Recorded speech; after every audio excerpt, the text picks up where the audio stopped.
Listen. It is a quiet hum, a gentle whisper that has always been there. S3. There is a sound beneath all the noise. You can hear it in the rustling of leaves in a silent forest. S2. You can feel it in the stillness of the early morning, just before the world wakes up. We have built walls of distraction around our hearts and minds, making it hard for this simple, profound call to reach us. S5. This is the sound of truth calling out to you. It waits patiently for a moment of quiet, a moment when we are ready to tune into something deeper. S2. But it has never stopped calling. We have been given so many gifts, so many signs to guide us on our journey. S3. Remember. The changing of the seasons taught us about cycles of life, death, and rebirth. S3. The stars in the night sky were our first map, showing us our small special place within the universe. The power to change everything begins with these 3 simple yet powerful words. This is not like the stories of old, with thunder and lightning from the sky. The messenger does not carry a sword or a crown. They have brought the final message. This message is not meant to cause fear or to divide us. It is a message of clarity in a time of great confusion, a light in the growing darkness. Throughout history, many messengers have come. They have tried to teach us how to live with kindness, compassion, and respect for one another and for our world. We have twisted their teachings to fit our own desires, using them to build walls instead of bridges. This final message is simple, direct, and clear. It is a universal truth for a universal family. We are the ones who must choose to walk through the door, to embrace the truth that it holds for all of humanity. The final word is being spoken, and it is up to us to hear it.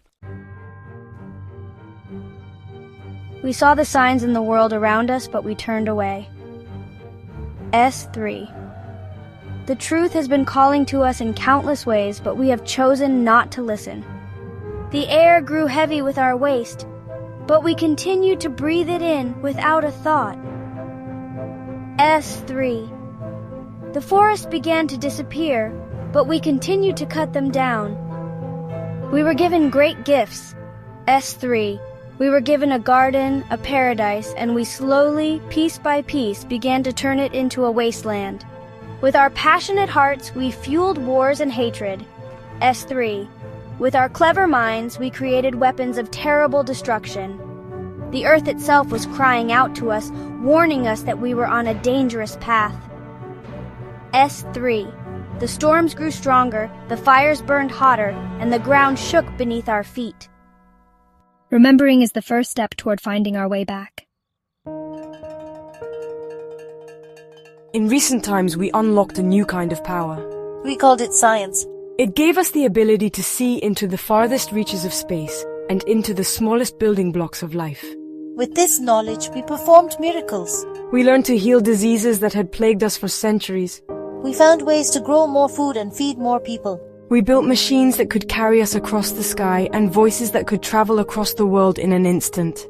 We stood in awe of our own creations, proud of how far we had come.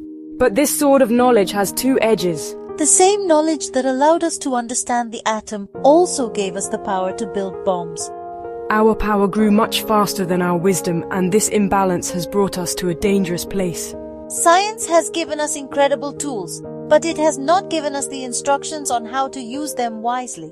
We must learn to balance our new knowledge with our ancient wisdom, to use our powerful tools with a humble and loving heart. Now is the time to awaken. The long night of our sleep is coming to an end. The first light of a new dawn is on the horizon. This is the moment we have been prepared for, even if we did not know it. The messenger has delivered the final message, and it is not a complex set of rules or a demand for sacrifice. It is a simple, profound instruction that resonates deep within the core of our being.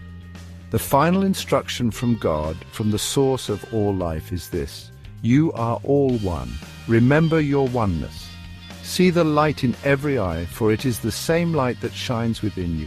Feel the pain of another, for it is your own pain. Celebrate the joy of another, for it is your own joy.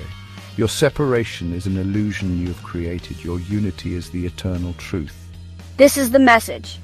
When you act with the knowledge of this oneness, you act in harmony with creation. The instruction is to live this truth in every moment.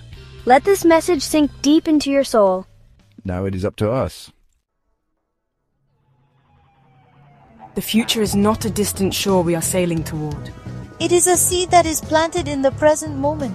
What comes next will grow from the choices we make today. This is a time of great preparation. We must prepare our hearts and minds for a new way of living. We must prepare to let go of our old habits of fear, greed, and separation. We are being called to become the architects of a new era, to lay the foundation for a world that is kinder, wiser, and more beautiful. This is a hopeful and sacred task. Reflect deeply on these words. Do not let them be just another piece of information that you quickly forget.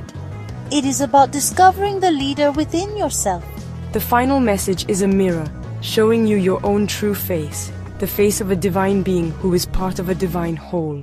Let us write a beautiful story,